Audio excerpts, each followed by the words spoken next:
Mazi and Danny are the sort of intellectual leaders for, as far as I'm concerned, over at the Energy Commission. But Mazi has been managing as project manager of the Energy Code since I think 2003. So he's been consistently managing our leading the world energy code.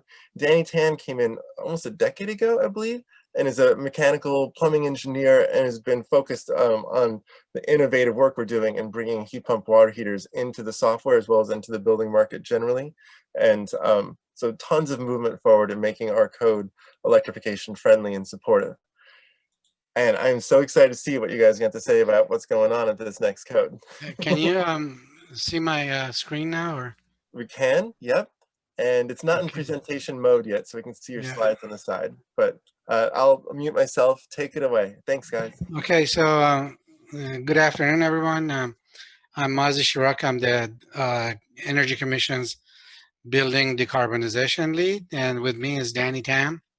And Danny is the lead on the water heating topics, although we work on pretty much everything together.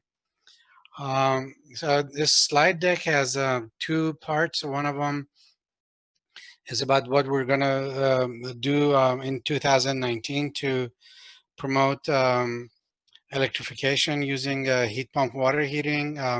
And Danny will talk about those slides. And then there's going to be a few more slides about what we're planning to do related in the 2022 cycle for high-rise multifamily and commercial buildings. So I'm going to advance the slide. So this is our building decarbonization team at the commission. And as you can see, both me and Danny are on it. And should also note that we now have a new office manager, Will Vicent, who recently joined us from SCE. So really excited about that. Yeah. And Well, this was the position that was previously held by Christopher Meyer, who went to the CPUC. Mazi, I just wanted to mention, Will was actually the project manager for the Fontana project at SCE. So yeah, he's it's great. A lot of experience. Yeah, I'm really excited having him, and he's going to be he's a good good manager for a good match for this team. So Danny, take it away. Hi, this is Danny. Just want to give a quick update on the current state of things. CPAC Res 1.3 was released September 5th, so that is a pretty substantial update that includes all the latest improvements for central heat pump water heaters. So now we include basically all the central heat pump water heater system that we can get our hands on from Comac, Nile, and A.O. Smith, single pass systems. Also now the loop tank heater can be either a heat pump or electric resistance. The loop tank itself is now optional. Previously, it requires a loop tank. Also made some improvements to solar thermal calculation.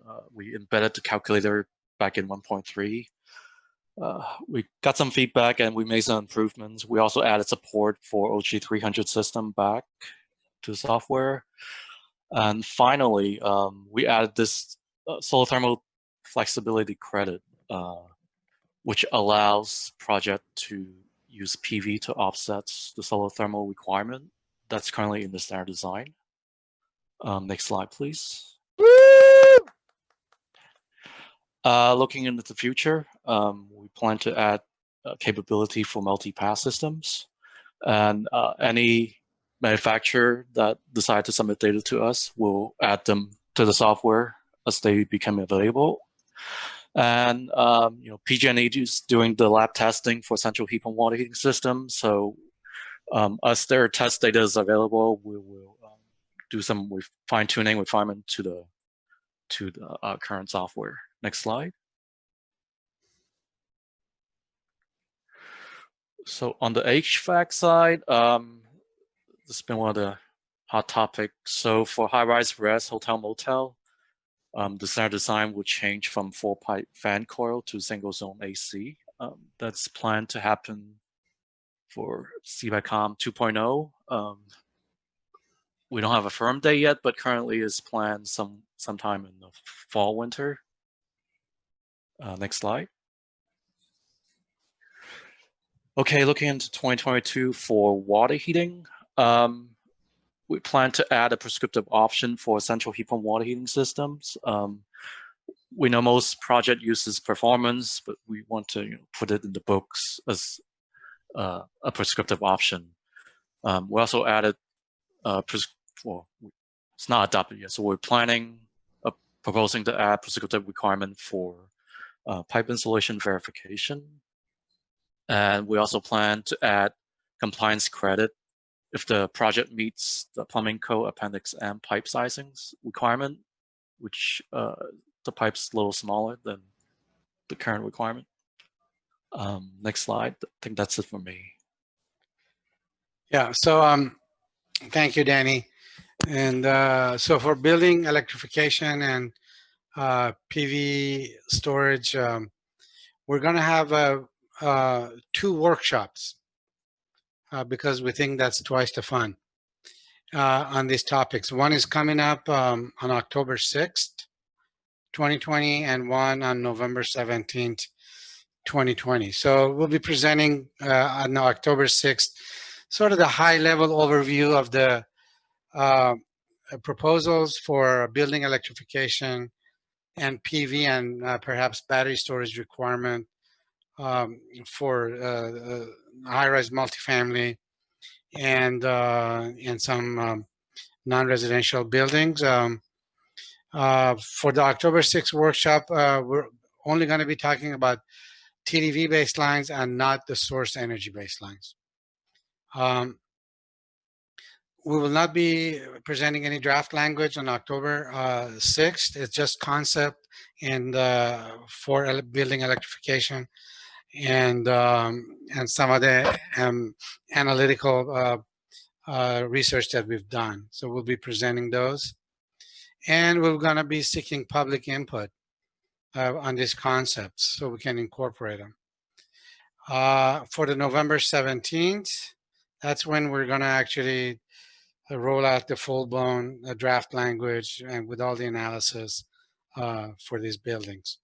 And the November 17th will include both source energy and TDV baselines. And you may wonder why we have 2 metrics now. I mean, this was a new change for the 2022 standards that previously we only cared about TDV, which is largely a cost metric.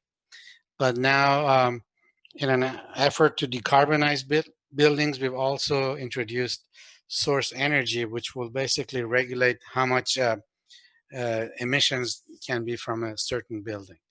So we'll have thresholds for both source energy and TDV. So our goals for 2022 is building electrification baselines for low-rise residential buildings, low-rise and high-rise multifamily, and selected non-residential occupancies, and I'll identify those in the next slide. And also we're going to have new PV and battery storage requirements for high-rise multifamily and selected non-res buildings. In the 2019 standards, we introduced PV requirements for the first time for low-rise residential. Now we're going to be expanding that to other buildings. PVs not only reduce the operating cost of the buildings, but if done correctly with enough load shifting and management, demand-side management, they can also reduce GHG from homes. One comment that Ram made towards the end of, I saw that on one of his slides, that he said load shifting does not save carbon. We are actually finding that load shifting does save carbon if it's done correctly. Think about it. On days when the solar generation is plentiful, uh, additional PV does not save that much carbon because they're not displacing natural gas resources and generation resources. If you can save that and use it during the ramp when the sun's going down, then you will save emissions from that building. And that's our simulation models actually do show that. Could you pause for a second? And I want to Sure. understand the implication of an electrification baseline. Yeah. For those who are not as familiar with what that means in code speak, is that a natural gas prohibition? Is that a discouragement? Is it a, how does it interact with? It's a combination, and I know that's why you need to tune into the workshop. But I'll give you some ideas in my next slides. Oh, thanks. So there's no prohibition. We cannot outright prohibit natural gas, not under the current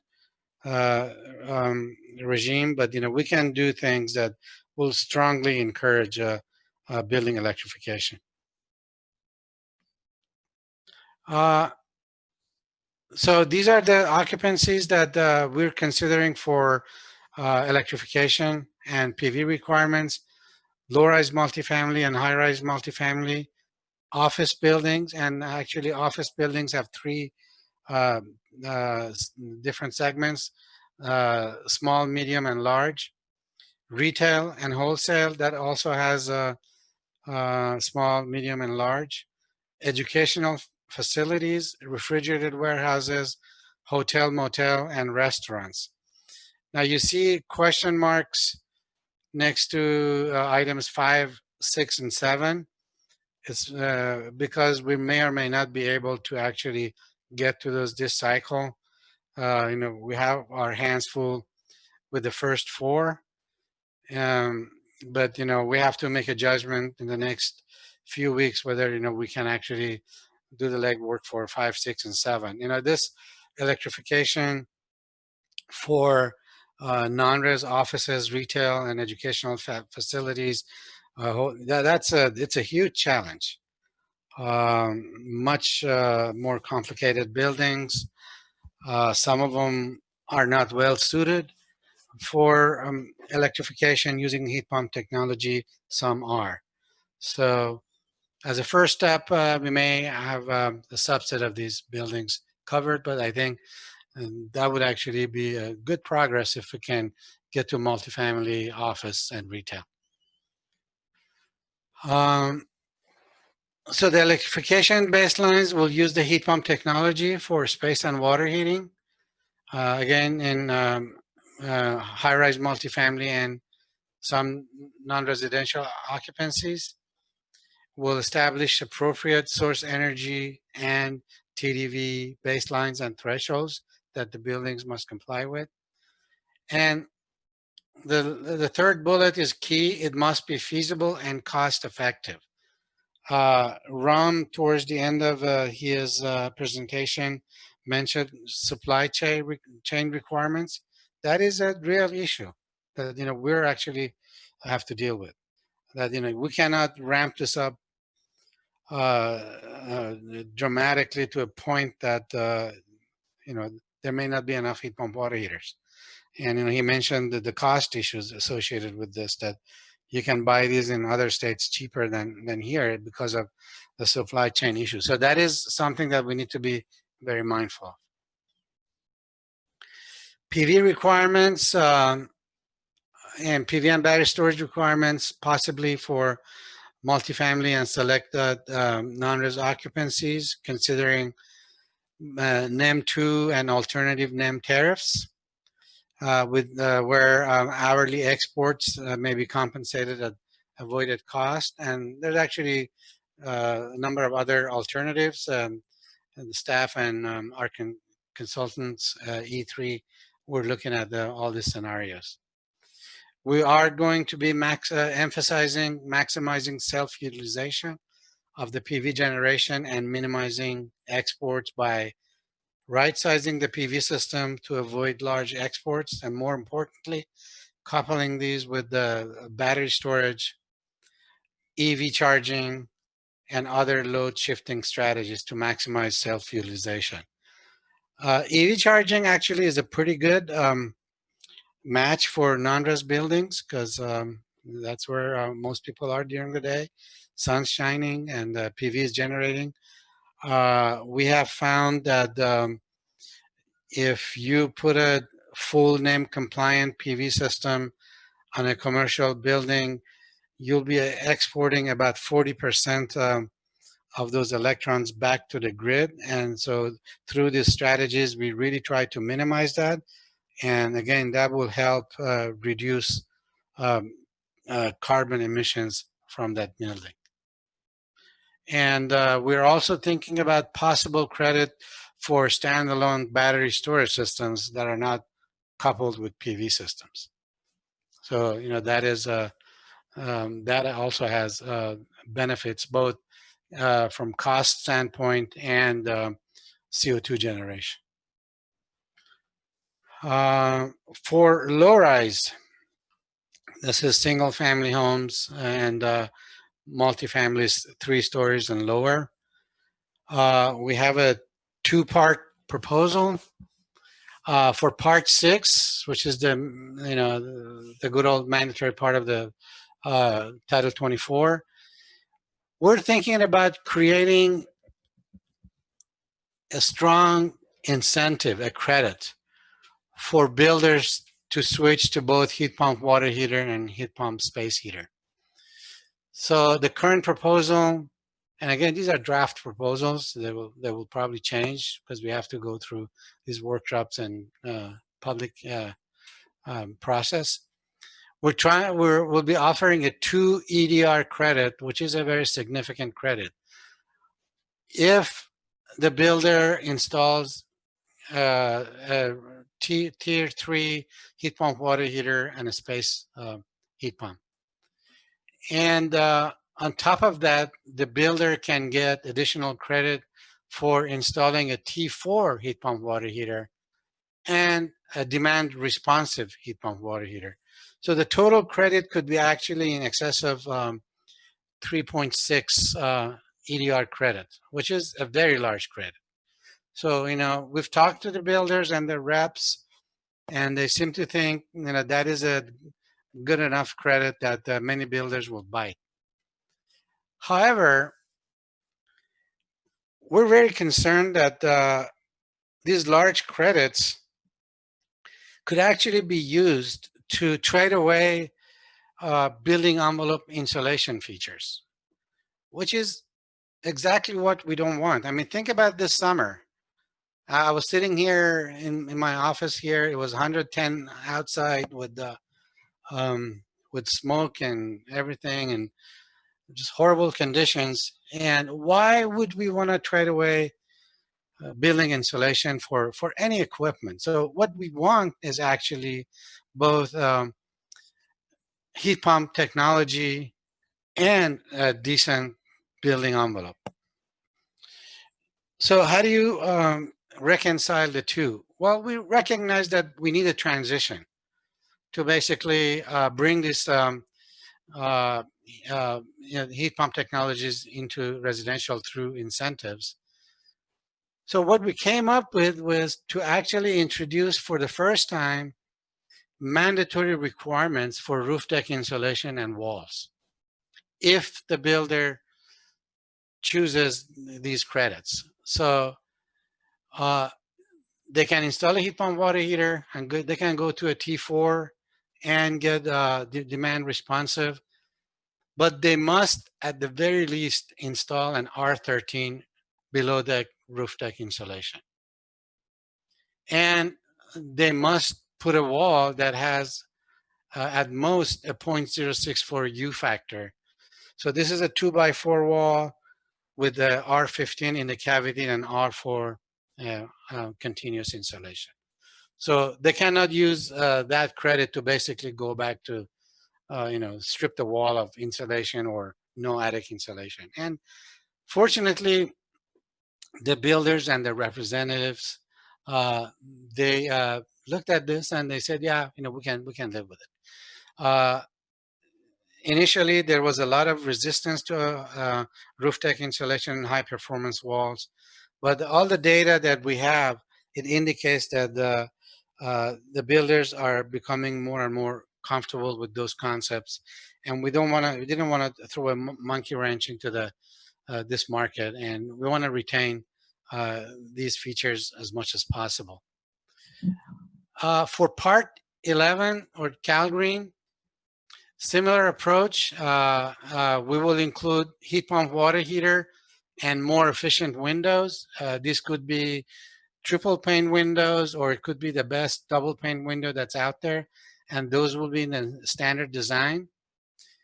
And the builder can comply, and if a local jurisdiction adopts this, the builder can comply by putting in a heat pump water heater or better windows, or they can also comply by putting in a heat pump water heater and a heat pump space heater. So they have 2 ways to comply.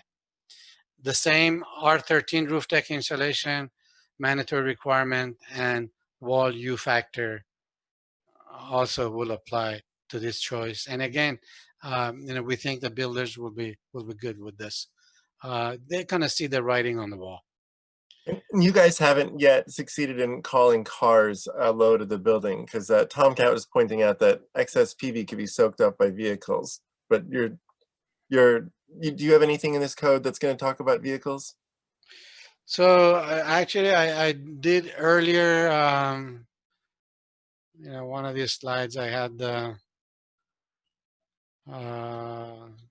one of the strategies, the EV charging. This is for commercial buildings. We think EV charging is a really good match. I don't know if that answers your question. EV charging is not really a good match for residential buildings, because most people go home and plug in at night. Yeah. But for commercial buildings, offices, people actually are there with their cars during the day. So we are looking at this as an opportunity.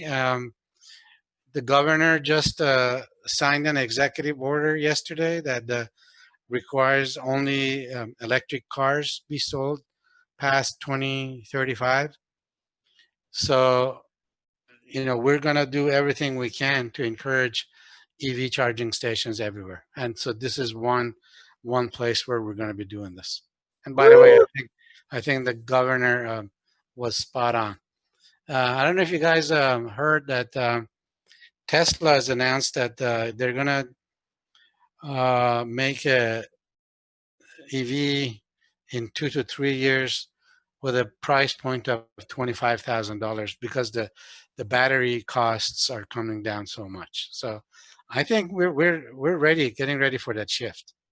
So we're going to do everything we can through the building code to help that effort by having EV chargers both in residential and commercial buildings. Fantastic. So where was I? So this was my, I think my last is battery storage ready. So this is another new initiative we have. We're not gonna require battery storage for low-rise residential buildings, but our hope is that we can actually make this battery storage ready by have a panel that basically has the size to accommodate all electric building features like heat pump water heaters and space heater, future battery storage, and even future EVs. So maybe we'll be going to currently the default panels, 200 amp panel. We may be going to 280 or 320. So, and then the second was identification and isolation of emergency circuits that will go on the battery in case of power failure, and also a transfer ready requirement, transfer switch ready requirements. So the transfer switch, what it does when there's a power failure, the grid goes down, it senses that and it switches to a backup power, which could be either battery storage or a generator. And This is good because this also helps us with the PSPS, that public shut-off public safety events, and which is a big concern. And even if the homeowner does not have a battery storage and they have a backup generator, they can use the same circuitry. And by having these three simple features here, we can reduce the future battery storage installation cost by $2,000 to $3,000. So that will, and this could probably cost the builder about $100 to do these modifications, but it will cost thousands of dollars when people actually attempt to put the battery storage in it. And we think the demand for battery storage will only increase as the cost comes down. And, you know, with summers like this, you know, people will probably have more backup power. These are kind of older slides. I put a few of them here just to remind everyone that we still have a duct curve issues. And as we add batteries to commercial buildings, we don't want to aggravate this. It's already bad enough. And how you mitigate that is through grid harmonization strategies, which is like battery storage, EV harmonization, and other demand shifting strategies. And the reason we like these strategies is it actually lessens the impact of the home and the PV system on the grid, as it's depicted by the red line here, which is a home with a PV with no battery storage, and it looks a lot like that duct that we just saw. But the blue is that same home with a power wall, basically. And you can see it's hugging that zero line for 20 hours out of 24. And for another 4 hours, it's exporting to the grid, but at a much smaller magnitude. And again, by storing that outgoing PV generation during this time and making it available during the ramp when the solar resources are diminishing, we are displacing combustion turbines on the generation side.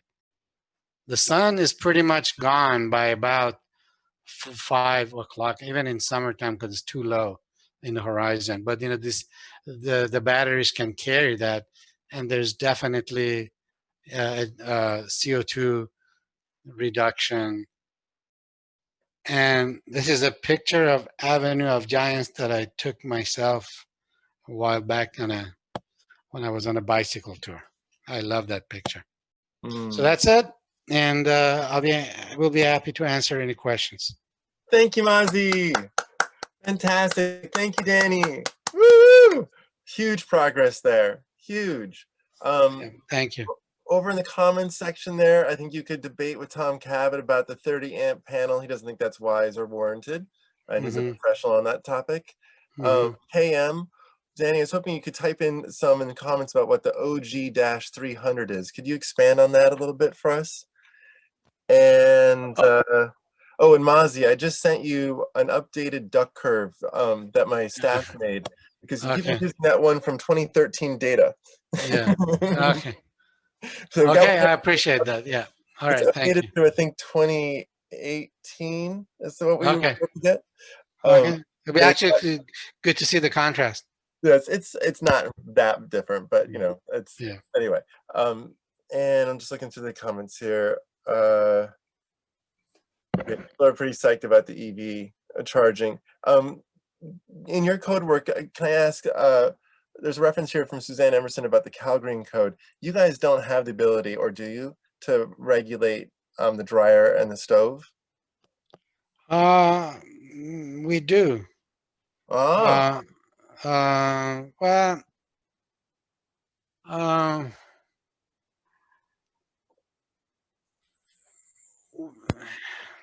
What's the question? if we can regulate dryer and the stove, make them all electric.